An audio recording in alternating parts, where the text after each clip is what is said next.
hot dog a day, bread and water, because they want all that money for their drug habit. And that's why I've seen statistics of foster parents being 5 times more likely to abuse children than any other group. You're exactly right. The children are much more likely to be abused in foster care than at home with their own parents. The beginning of this journey for me began with a grandmother who was trying to get her 2 granddaughters in one of the counties in my district. The Child Protective Services had removed the 2 little girls from their mother, who was very young, and they based it on the fact that there was an unopened can of beer in the front of her car. They took these 2 little girls over to an adjoining county, put them in foster home over there where they had 18 children, all kinds of little rooms downstairs in the lower level of this home.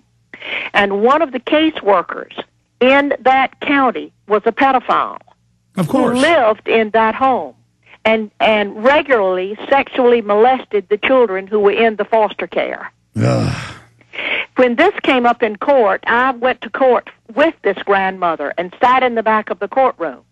And we had a good attorney that day who pulled the walls down, who cross-examined one of the older children in this foster home, and she admitted that there was an inappropriate relationship between the foster mother and the caseworker. And then it got a little worse, and then the juvenile court judge got all nervous and said, "Counsel, meet me in my chambers," and they went out and stayed 5 minutes and came back, and our attorney just looked at us and out loud said, "It's nothing but legal kidnapping. That's all it is, legal kidnapping." But let me tell you what happened. Did they get the child back? We pressed, it's called DFACS in Georgia, and we pressed and pressed and pressed. The judge said those children will be removed within a week. Well, a week was gone, 10 days was gone, the children were still there. We kept leaning on them to get those children out of there. And out of the blue, someone called this grandmother in Florida to tell her that they were bringing the children from Georgia to the state line. Would she drive up to pick them up? She, of course, said she would be there. She got the children. They didn't have any clothes. One was not wearing shoes. Mm-hmm. She took them home, and within 3 days, that juvenile court judge drew up a new order, and she gave the 2 little girls to their father, who lived on the West Coast, who had never been involved in their lives, and who was involved in adult entertainment. I pulled his business up on the Internet. Pornographic. Awful. That's why they gave it to him. And in fact, you come to the next point, Senator. Within 3 days, that father was knocking on the door of that grandmother and took those 2 little girls screaming and crying to the West Coast. Well, it's better than that in that death pit down there in that house with all those little kids. Now, right. Now, for those that don't know, I found out about this because I walked into these pits, and I probably only saw that summer 7 or 8 of them, but I mean they were all the same. That's horrible. And literally they're hell pits. And I'm, Senator, you notice everything I've told you, you've seen the same thing because we've had the same similar experience, fighting this. And I just do it a little bit of the time. Frankly, I psychologically shy away from it because it's so, well, it just makes me feel. It does take its toll on you. It makes me feel very aggressive. It makes me want to, but the point is that when it comes right down to it, how many Homeland Security deputy directors of states have been caught with little kids? How many senators and congressmen, with the pages, and how many DHS officials, that want to stop child abuse, it turns out, are pedophiles? When you get down to it, you got a couple groups. You got parents that were, you've got children who were abused, who think that all parents are abusive and they're gonna punish the family. Because I went to college with some people that were going to be social workers, and you'd be out drinking beer, and the girl would say, I just can't wait to take kids from these bad parents because I was abused. So there's those mentally ill people. Then there's pedophiles who want access to kids, and then there's scumbags that just want money. And I got to say, that's basically what makes up CPS in my experience. And I think, from what I've seen, I'd probably say 30% of them are pedophiles. And and the problem is this crime rate, this crime spree is growing. Yes, it is. So can you comment on that? And where is this going? How do we stop them? Well, I would say that there are definitely pedophiles in the system. There's no question about that, because we know where there's children, there are pedophiles. They're in schools and they're in churches and they're everywhere where they can get their hands on children. So we know that that's true. And it's got to be brought to an end. It's got to be completely exposed for what it is. And in my opinion, it needs to completely be dissolved. I don't see any good left in Child Protective Services. As far as picking up a child that's being totally abused, the police could do that just as well as Child Protective Services. And then you have due process. And exactly. Well, take Texas. Did you hear about the Texas Youth Commission? I don't know. I mean, there's so many crimes. I'm not knocking you if you haven't. You're not talking about all those children in Texas that were picked up at one time. No, that was with that Mormon sect. Right.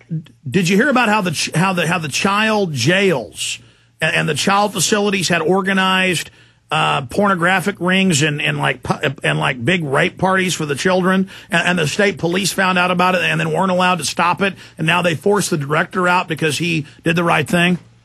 I have heard about that in other states, but I have not heard about what happened in Texas, no. Okay, well, here in Texas, it came out that every major facility was doing stuff that people wouldn't even believe. You can read it in the mainstream news. Now, they used that to pass a law for more money for the agencies. I'm sure you heard about Florida, where it turned out the directors were pedophiles and yes. 3,000 kids were missing and all that. What did they get? More money, more power. The incredible thing is, the worse they get, the more money and power they get. It appears that way. It appears that way. But all of it is based on money, and that's where it's going to have to be cut off. The federal incentives have got to be cut off and be removed on a federal level in order to get this stopped. And that's where we go now in the closing minutes we have left in this interview, Senator. And again, we can only commend you and pray for you in this fight and then politically going after you. Solutions. But before we hit that, I wanted to finish up. Specific orders for specific children that look a specific way. I mean, you've now saying you've discovered that. Right. We have discovered that. We haven't discovered it in every state, but we've discovered it in many states, and we have so many families calling that are absolutely delirious. They are so desperate. They do not know where to turn, and actually, they have no place to turn for help. And, of course, parents, the poorer the families are, those are the ones who are targeted because they don't have the wherewithal to fight the system or hire an attorney. And they are just caught up in it, and many of them are because their children are blue-eyed or blonde or exactly what someone wants, and those families are targeted. So it is just heartbreaking as to what is going on and what we've got to do in order to bring this to an end. Have you ever heard about what the former head FBI agent in Southern California discovered about the CPS, even in the 80s?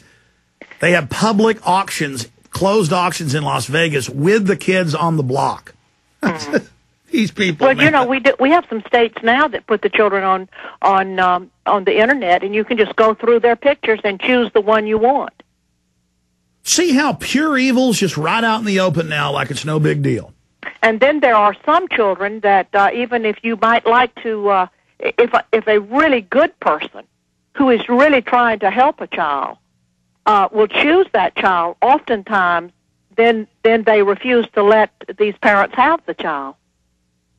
So if your motives are pure as the driven snow, and you're trying to really help get a child out of that system and give them a new life, oftentimes they won't let the child go. No, they want client houses where they warehouse the kids, a lot of times locked up, and they've ruled, they can legally lock them up and stuff in these little cages. They only want client foster parents that want to run the money in and put them on drugs because that's shared with the local CPS. Right. It's just...